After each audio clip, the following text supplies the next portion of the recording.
अस्सलामुअलैकुम रहमतुल्लाहि व बरकातुहू। उम्मीद है आप सब खैरियत से होंगे। अल्लाह ताला हम सबको अपनी हिफ्ज़ व मान में रखे, आमीन।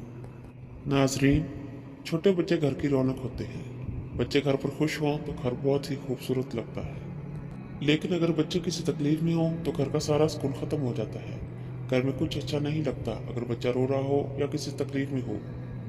ऐसे वक्त में कुछ समझ नहीं आता कि बच्चे को किस तरह चुप करवाया जाए। अक्सर ऐसा तब होता है जब बच्चे को नजर बद लग गई हो और बच्चा रोने के साथ साथ चिड़चिड़ा और जिद्दी भी हो जाता है। ऐसे वक्त से बचने के लिए हम आपके लिए एक ऐसा अमल लेकर आए हैं जिससे आपका बच्चा फौरी चुप हो जाएगा और उसकी नजर बद भी दूर हो जाएगी।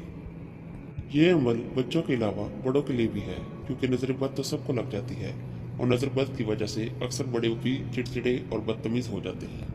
तो इस अमल के लिए जिस पर नजर बद दूर करनी हो उस पर बिस्मिल्लाहिर्रहमानिर्रहीम पूरी पढ़कर और फिर सूरह कौसर पढ़कर इसके मुंह पर फूंक मारें। इंशाअल्लाह जल्द ही नजर बद दूर हो जाएगी।